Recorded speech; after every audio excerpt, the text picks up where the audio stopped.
1,68,00,000 ఉచిత ప్రయాణాలు చేసి దాదాపు 9,222 కోట్ల రూపాయల్ని ఆదా చేసుకున్నారు. 500కే గ్యాస్ సిలిండర్, వంట గ్యాస్ సిలిండర్ భారం నుంచి మహిళలను ఉపశమనం కల్పించేందుకు 500 రూపాయలకే గ్యాస్ సిలిండర్ను అందించే పథకాన్ని ప్రభుత్వం ప్రారంభించింది. ఈ పథకం కింద రాష్ట్రంలో 42,90,000 కుటుంబాలకి లబ్ధి చేకూరింది. ఈ పథకం ద్వారా సుమారు 752 కోట్ల రూపాయలు మహిళలకు ఆదా అయింది. గృహజ్యోతి పథకం ద్వారా సుమారు 53,09,000 పేద మధ్యతరగతి కుటుంబాలకి 200 యూనిట్ల వరకు ఉచిత కరెంటు అందిస్తున్నాం.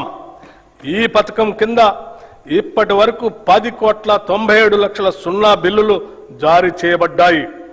ఈ సబ్సిడీ కింద 3,900,54 లక్షల రూపాయలు విద్యుత్ సంస్థలకు ప్రభుత్వం చెల్లించింది. చేయూత పథకానికి అర్హులైన వారికి 2 లక్షల నూతన పెన్షన్లు ఇవ్వటానికి మంజూరు చేస్తున్నాము. చేయూత పథకానికి అర్హులైన వారికి 2 లక్షల నూతన పెన్షన్లు మంజూరు చేస్తున్నాము. రాష్ట్రంలోని ఐకేపీ సంఘాల్లోని 1 కోటి మంది మహిళలను కోటీశ్వరం చేయాలనేది మా ప్రభుత్వ సంకల్పం. అందుకోసం 5 సంవత్సరాల్లో 1,00,000 కోట్ల రూపాయల మేరకు బ్యాంకు ద్వారా రుణాలను ఇప్పించే ప్రయత్నం చేస్తున్నాం. దీనిలో భాగంగా ఇప్పటికే 57,938 కోట్ల రూపాయల రుణం ఇప్పించడం జరిగింది. వడ్డీ లేని రుణాల పథకం కింద 2023 డిసెంబర్ నుండి ఈనాటి వరకు పట్టణ గ్రామీణ సెల్ఫ్ హెల్ప్ గ్రూప్స్ కి 1,329 కోట్ల వడ్డీ రాయితీని విడుదల చేయటం జరిగింది. రాష్ట్రంలో 67 లక్షల మహిళలతో ఐకేపీ బలమైన స్వయం సహాయక సంఘాల నెట్వర్క్ గా ఏర్పడింది.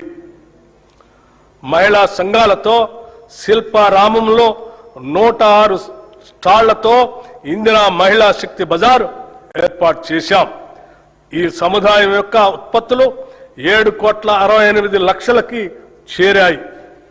సెల్ఫ్ హెల్ప్ గ్రూప్స్ ద్వారా 600 బస్సులను కొనుగోలు చేసి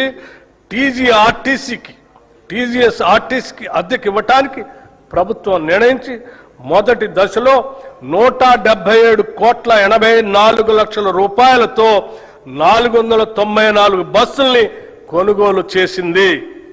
నారాయణపేట మరియు సంగారెడ్డిలో 2 పెట్రోల్ బంకులు ఏర్పాటు చేశాం. 28 పెట్రోల్ బంకుల ఏర్పాటు పురోగతిలో ఉన్నాయి. మహిళా సాధికారితను మరింత బలోపేతం చేయడానికి ఇప్పటికే ఉన్న 10 జిల్లాలకు అదనంగా 22 జిల్లాల్లో ఇందిరా మహిళా శక్తి భవనాలు ఏర్పాటు చేస్తున్నాము. మారుమూల ప్రాంతాల్లో ఉన్న షెడ్యూల్డ్ తెగల వారికి 12,600 కోట్ల రూపాయల బడ్జెట్ తో ఇందిరా సవర గిరి జల వికాసం పథకం ద్వారా 100% సబ్సిడీతో సోలార్ పంప్ సెట్లు అందించి వారి పురోగతికి ఇదోతికంగా తోడ్పడతాం.